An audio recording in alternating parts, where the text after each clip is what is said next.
반갑습니다. 오늘 이민년을 맞이해서 부처님이 출가하고 깨달은 내용, 그리고 깨달은 후에 그런 것들에 대해서 말씀을 드리려고 생각했는데, 갑자기 또 이게 멋있는 또 아드님이 오셔서 참 재미없을 텐데, 그래도 한 10분 정도니까 한번 자세 편하게 하고, 자세 편하게 하세요. 이렇게. 예. 편안히 극장에 오셨다 생각하고 들으시면 됩니다. 그래야지만이 들리지, 아니면 지겹거든요. 나야 뭐 좀 못생겼지만 애인이 얘기한다 생각하고 들어주시면 재밌을 거예요. 부처님이 태어나실 때는 인도는 이제 여러 나라가 있었는데, 대국이 있었고 소국이 있었어요. 근데 부처님의 나라는 석가족이라 해가지고 대국에 종속되어 있는 그런 나라였죠. 그러니까 한 나라의 왕자로 태어났다 하더라도 그렇게 절대적인 그런 것은 없어요. 그래서 부처님도 태어나서 뭔가 이제 살아가면서 불안한 마음이 있었겠죠. 부처님이 출가하신 동기는 사문출류라고 하는 그런 얘기인데, 동남 서북 네 문을 통해서 노인네, 병자, 죽은 사람, 그리고 사물을 만나서 출가를 했다, 이런 게 있는데, 이건 전설입니다. 사실이 아니에요. 후대에 만들어진 거죠. 부처님은 하나의 말씀도 남기신 분이 아니거든요. 부처님을 통해서 후대 학자들이, 후대의 스님들이 그를 이제 기록한 거죠. 그런 내용을 우리가 볼 때 부처님은 삶에 대해서 많이 고민을 했다는 거예요. 아마 우리 젊은 총각도, 야, 이게 삶이 무엇인가, 힘드냐, 왜 이렇게 아프냐, 내 마음대로 안 되냐, 내 마음대로 하고 싶은데 안 되는 거 많을 거예요. 이쁜 여자 살고 싶은데 제대로 안 되고, 내가 마음에 안 드는 여자만 오고 화나죠. 자기가 마음에 드는 여자가 있어야 되는데, 공부도 내 마음대로 안 되고, 또 학교에서 또 나보다 잘난 애가 있으면 믿고, 내가 쟤보다 더 잘나야 되는데, 야, 이거 아무래도 안 되고, 진짜 내가 할 수 없는 것들이 참 많이 있어요. 부모가 내 마음대로 뭐 이거 사달라는데 안 사주고, 그럼 화가 나죠. 아마 부처님도 한 나라의 왕자로 태어나도 자기 마음대로 안 되는 게 많았을 거예요. 살아가면서. 그걸 이제 사문출류라고 하는 형식을 통해서 우리에게 보여준 거죠. 출가를 하셨어요. 출가를 한다는 것은 쉽지 않아요. 한 나라의 왕자니까 지금 시대에 비춰보면은 뭐 갑부 아들은 안 돼도 상당히 부자의 아들로 태어났다고 생각하시면 될 거예요. 아니면 뭐 시장의 아들로 태어났다고 생각하면 되지 않을까, 저 생각을 해봅니다. 그래도 시장의 아들로 태어나도 자기 마음대로 할 수 있는 건 없어요. 할 수 있는 것도 있지만 그 반면에 제약이 많을 거라고 생각하거든요. 그렇기 때문에 자기가 컨트롤하지 않으면, 제어하지 않으면 못 사는 아마 그런 시대일 겁니다. 출가를 그때 하셨어요. 출가라는 거는 다 버린단 말입니다. 결혼도 버려야지, 자기가 먹고 싶은 것도 버려야지, 하고 싶은 거 다 버려야 되거든요. 쉽지 않아요. 그런 결단을 했다는 거는 상당히 위대한 포기라고 할 수 있겠죠. 그 위대한 포기가 안 되면 사실 큰 거를 얻기는 쉽지 않아요. 내가 조금 더 나은 미래를 위해서 공부를 해야 되는데, 공부를 하려면 내가 좋아하는 건 좀 포기해야 되거든요. 노는 거 좀 포기하고, 연애하는 거 좀 포기하고, 내가 하고 싶은 걸 좀 포기해야 되거든. 근데 위대한 부처님은 포기를 했거든요. 어린 시절에. 출가를 하고 나서 수행을 하는데 처음엔 선정을 했습니다. 두 스승이 있었는데 두 스승에서 선정을 했는데 만족을 못 느꼈어요. 선정으로는 깨달음을 얻을 수 없다 하고, 그 다음에 이제 시작한 고행입니다. 하루에 뭐 한 끼도 안 먹고 하루에 뭐 쌀 한 알 정도. 그러니까 목숨을 유지할 정도의 양심만 가지고 이렇게 계속 고행을 했어요. 잠도 이제 조금만 자고. 근데 거기서 또 깨달은 게 뭐냐면 고행 가지고도 깨달을 수 없다 하고 고행을 또 중지했습니다. 그 자기가 뭘 하다 보면 아 이건 아니다 하는 그런 거 있잖아요. 그게 바로 철든다 하죠. 그게 깨달은 거예요. 그래서 부처님은 포기한 그 순간에 이제 깨달음이 열렸어요. 그거를 이제 중도라고 합니다. 중도는 이것도 아니고 저것도 아니다 라고 하는데 말로는 중도지만 그 깨달은 내용은 어떻게 보면 우주의 진리예요. 우주의 진리. 우주의 진리는 우리가 말로 할 수 없습니다. 말로 우주의 진리를 표현해도 우주의 진리 자체는 아니거든요. 그러니까 부처님은 깨달은 그 장소에서 깨달은 내용을 음미했어요. 일주일에 한 번씩 동남서부 이렇게 돌면서 장소를 바꿔가면서 음미를 했는데 그거를 이제 자수범락이라 합니다. 자기가 법의 즐거움을 향수하는 거예요. 반추하는 거죠. 자기가 그 소가 먹이를 이렇게 되씹듯이 계속 깨달은 내용을 이렇게 곰씹는 거죠. 그게 바로 자수범락입니다. 말로 하는 게 아니라 자기가 선정을 통해서 하는 거죠. 그때 이제 생각한 게 뭐냐면 또 하나의 부처님이겠죠. 또 하나의 자기 마음이겠죠. 이거는 너무 위대한 진리라서 이거를 인간들에게 얘기해봐야 알 수 있는 건 아니겠다. 또 하나의 자기가 있죠. 그렇잖아요? 내 마음속에 여러 자기가 있거든요. 할까 말까 하는 그런 자기가 있잖아요. 아니 그래도 그 중에 있을 거다 하고 또 하나의 자기가 얘기하는데 그걸 이제 범천 곤총이라고 하는 형식을 통해서 경전은 기술하고 있어요. 전부 부처님 마음속에 있는 자기예요. 범천도 자기이고 또 할까 말까 하는 것도 자기입니다. 결국은 부처님의 이제 위대한 포교를 시작하기 시작한 거죠. 그 깨달은 장소가 가야입니다. 가야. 근데 거기서 부처님이 깨달았다 해서 붓다가야라고 하는 지명이 이제 탄생한 거죠. 붓다가야는 원래 없었어요. 그리고 이제 포교를 하러 시작하는데 길을 가다가 처음에 외도를 만났습니다. 외도는 우리 나쁘게 생각하는데 그게 아니고 자기 종교 이외의 종교를 가진 사람들이에요. 우리는 불교잖아요. 불교 이외의 종교를 가진 사람을 외도라고 합니다. 다른 다른 종교라고 하는 의미죠. 근데 우바카라고 하는 사람인데 우바카가 이제 그때는 이제 고타마 시타라타였죠. 부처님 되기 이전이니까. 보고 나서 당신은 참 얼굴 상이 너무나 깨끗하고 빛이 난다. 당신의 스승이 누굽니까? 물어봤어요. 그러니까 부처님께서는 나의 스승은 없다. 나는 혼자서 진리를 깨달았다.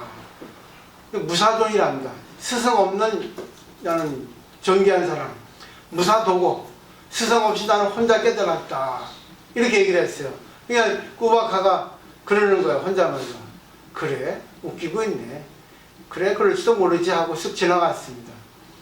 깨달은 사람을 처음 만났는데 운이 없으니까 그냥 알아보지 못하고 간 거예요. 근데 그 당시에 어떤 그 흐름을 보면은 전통 훌륭한 스승에게 사사해야지만이 그걸 인정해 준다는 거예요. 혼자 깨달았다면 절대 인정을 하지 않습니다. 지금 시대하고 같아요. 요즘 시대라면 뭐라 하겠습니까? 당신 어디 나왔어요? 서울대, 부산대 나왔어요. 그럼 알아줍니다. 근데 대학 안 나오고 중졸 해야 그러면 아이 뭐 웃기고 있네. 배우지도 못해놓고 이렇게 돼버립니다. 근데 그 당시에도 그랬어요. 2500여 년 전도 어느 스승 밑에서 공부를 했다 해야지만 알아줍니다. 근데 부처님께서 나는 스승 없이 혼자 깨달았다니까 그래 별 없는 거네. 외형상만 괜찮네.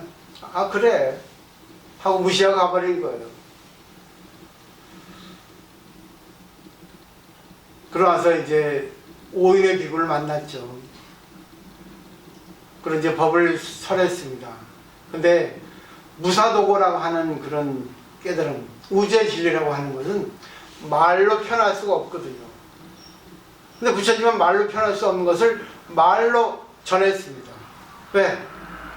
말로 표현할 수 없는 거지만 말로 인해서 그 우주의 진리에 근접할 수 있게 할 수 있거든요. 그러잖아요. 넌 말로 해도 이해가 안 돼. 그렇지만 내가 말로 힌트를 줄 테니까 이 말에 의지해서 네가 한번 그걸 찾아봐. 그러잖아요. 또 자식이 그러잖아요. 엄마 이럴 땐 어떻게 해? 내가 너한테 아무리 설명해도 넌 지금 이해하지 못할 거야. 네가 엄마 나이대가 되면 좀 성장하면 그때 이해할 수 있을 거다. 그런 때 있죠. 그렇지만 또 그걸 가지고 이제 그 의구심, 그리고 이제 조금 학구이라든가 구도심을 가지면 엄마 그래도 엄마가 나를 위해서 좀 설명을 해줘봐. 최대한 알기 쉽게. 그럼 어머니가 또 이리저리 궁리하면서 그래 그러면 내가 알고 있는 대로 설명해 줄게. 뭐 네가 알아듣든 못 알아듣든 그건 뭐 할 수 없구나. 그래서 설명해 줍니다. 그러다 보면 또 자식이 또 뭔가 오는 게 있을 거예요. 뭔가 오지 않아도 시간이 흘러가서 어느 때 어느 순간에 똑같은 어떤 경우를 만나면 그때 엄마가 말씀하신 것이 이것이구나 하고 깨달을 때가 있습니다. 뒤에 가서. 그렇기 때문에 필요 없는 건 없습니다. 단지 자기 자신이 이 순간에 깨달았냐 못 깨달았냐 그거는 그때 인연이에요. 그렇기 때문에 후회할 필요 없습니다. 단지 중요한 거는 젊을 때 좀 많이 들어주는 습관을 갖는 게 좋다는 겁니다. 근데 인간은 하나의 약점이 있어요. 여러 가지 약점이 있지만 남의 말을 잘 안 듣습니다. 자기 말만 하려고 그래요. 공부 안 된 사람도 있어 더 그래요. 남의 말 절대 안 듣습니다. 왜? 남의 말 들으면 상대보다 밑에 있다는 생각을 착각을 합니다. 그건 아니에요. 듣는 사람은 공부 많이 한 사람이에요. 보세요. 공부한 사람은 내공이 있어서 남의 말 듣습니다. 들으려고 노력을 해요. 근데 안 되면 또 얘기하는 것도 있지만 다 들어주라는 건 아닙니다. 여기 보세요. 세상에는 말 잘하는 스피치 학원이 있을지 몰라도 말 잘 들어주는 학원은 없습니다. 말 잘 들어줘 보세요. 친구한테 인기가 있습니다. 말 잘하는 사람 인기 있을 것 같지만 그 친구한테 친구도 많지만 적도 많아요. 그리고 그 친구가 뭔가 영향력이 있으니까 그렇게 인기가 있을 수 있는 거지, 그 친구가 어떤 그런 영향이 없어지면 그때부터 친구가 없어집니다. 그러니까 말 잘하는 친구보다 말 잘 들어오는 친구가 지금 시대에는 더 요구하는 그런 상이에요. 좀 이렇게 좀 왔다 갔다 퍼지는데, 하여튼 부처님은 그래서 이제 쭉 중생을 구제했습니다. 많은 스님들을 구제했죠. 그 스님들에게 전하는 가르침, 전문가의 내용은 어떤 거냐면 아라한이 목표예요. 아라한은 번뇌를 다 끊어버립니다. 욕망을 다 끊어버려요. 근데 그 부처님의 그 설법 방식, 또 운영 방식, 또 부처님께서 주로 쭉 이렇게 포교를 하시다 보니까 스폰서가 생깁니다. 그러다 보니까 절이 생겼어요. 처음 생긴 중림정사라는 절인데 거기에 스님들이 이제 모여서 단체 생활합니다. 문제가 많이 생겨요. 그렇지만 또 그 절 밖에서 사는 스님도 많이 생겨요. 제가 얘기하고 싶은 건 이겁니다. 부처님의 스님들에게 어떤 교화 방식이라든가 스님들 통솔 방식은 부처님 중심으로 한 게 없었습니다. 부처님 중심으로 하지 않고 스님들 중심으로 자치적으로 맡겨놨어요. 그러니까 스님들이 한 100명이 있습니다. 100명이 있으면 거기에 리더가 몇 명이 생깁니다. 끼리끼리 어울리는 친구끼리 10명씩 10명씩 이 그룹이 생겨요. 그래서 10명 중에 리더가 한 명 나옵니다. 그렇죠? 학교 생활도 그렇죠? 학교 반원이 뭐 옛날에 우리 때 60명이 있었는데 60명이 있으면 거기 소그룹 뭐 몇 반 아니면 누구는 누구와 친하다 해가지고 그룹이 생깁니다. 거기서 리더가 있어요. 그 리더가 그 팀원을 이끌고 하는 그런 자치적으로 맡기는 거예요, 부처님은. 이렇게 해나가야지만이 자율적이고 효율적입니다. 그렇지만 리더는 꼭 있습니다. 부처님이 위대하다고 보면 안 돼요. 물론 위대합니다. 부처님이 위대하지만 동시에 제자들도 위대합니다. 왜? 부처님 말씀을 알아들었기 때문에. 그 때문에 부처님 가르침에 의해서 계속 수행을 했던 거예요. 근데 문제는 뭐냐면 부처님 돌아가시고 나서 문제가 생긴 겁니다. 왜? 초기 불교에서는 스님들만 중심이 되어 있어요. 그리고 일반 불자들은 솔직히 소외된 그런 상태였습니다. 근데 나중에 이제 부처님이 돌아가시고 나서 500년 정도 지나서 새로운 불교, 신흥불교가 생겼어요. 그는 일반 불자들을 위한 모임입니다. 대승불교입니다. 보리사투가 가나라고 하는 집단이에요. 이 대승불교가 일어났습니다. 그거는 어떤 거냐면 아라한의 목표가 아니라 불타가 목표예요. 부처님의 목표입니다. 이걸 분명히 아셔야 됩니다. 근데 부처님은 될 수 없어요, 우리가. 왜? 부처님이라고 하는 것은 우주거든요. 신이거든요. 근데 아라한은 인간이란 말입니다. 소승불교의 아라한은 소승불교의 부처님, 말하자면 교주는 부처님, 인간 부처님이에요. 근데 대승불교의 교주는 법신불입니다. 신이에요. 우주입니다. 그렇기 때문에 목적도 달라요. 소승불교는 아라한, 인간이기 때문에. 그러니까 부처님하고 스님들하고 동격입니다. 아라한 지에 오르면. 대승불교는 부처님인데 부처님은 아무도 못해요. 부처님을 향해서 가는 불교가 대승불교인데 수행 방법이 뭔지 아세요? 육바람이래요. 보살행이란 말입니다. 보살행을 의지해서 가는 거예요.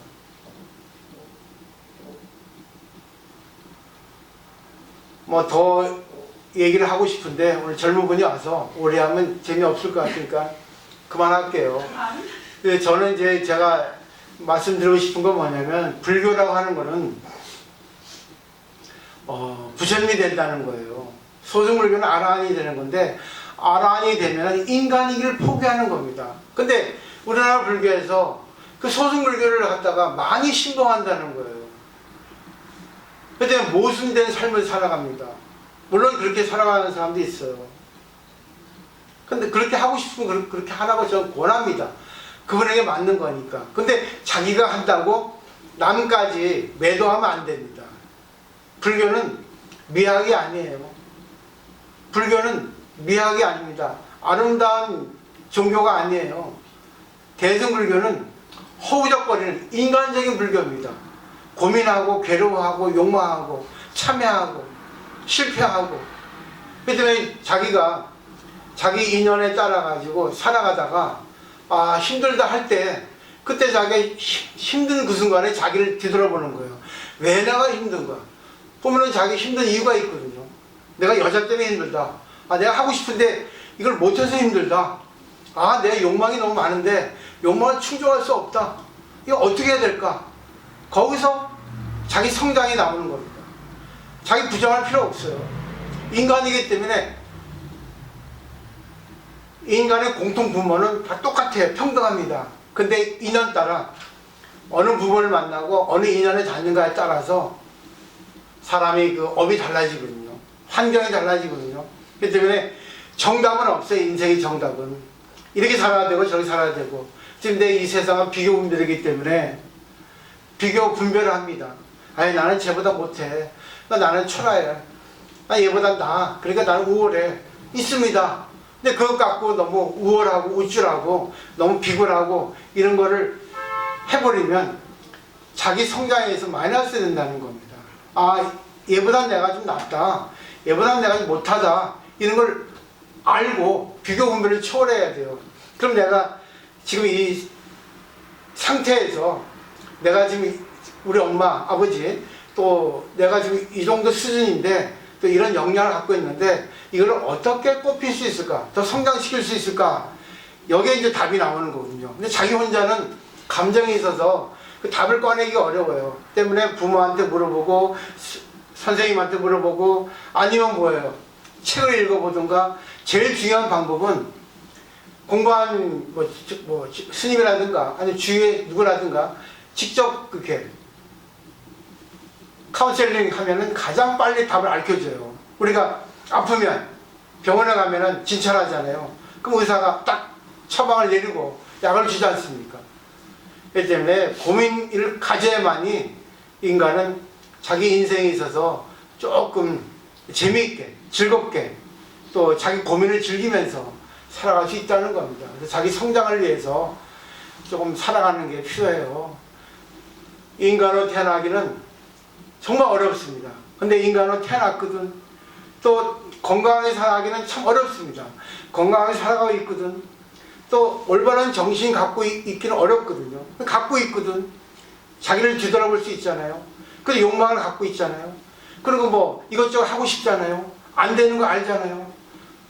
아는 것만 갖고도 자기는 최고입니다.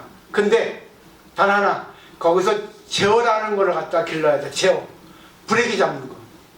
이게 망가지면은 그때부터는 어떻게 돼요? 자기 제대로 길을 갈 수 없고 옆으로 빠집니다. 삼천포로. 왜? 이렇게 쭉 가야 되는데 제어가 안 되니까 에이 이렇게 가는 거예요. 가도 좋아요. 가다가도 자기가 알고 브레이크 잡으면 되는데 이 탄력이 붙거든. 그때는 잡기가 어려워요. 난 다 지금까지 살아와서 아실 겁니다. 그러니까 그렇게 잘 한번 정리를 해보시고 말은 여러 가지로 오늘 또 젊은 분이 오셔서 이렇게 말씀드리는 거거든요. 오늘 제가 들고 싶은 말의 그 뭐랄까 매듭이라 할까 그거는 새롭게 시작하는 겁니다. 단나사는 나는 이제 한번 실패를 했어요. 그렇지만 그거는 누구 탓으로 돌리지 않습니다. 저희 인연이고 저희 공부고 저희 과제입니다. 근데 새롭게 이제는 시스템을 구축해서 새로운 방향으로 이제 터닝 포인트를 삼아서 새롭게 시작하면 되거든요. 늘 인생은 시작이거든요. 그래서 과거에 휘둘릴 필요 없습니다. 지나간 거예요.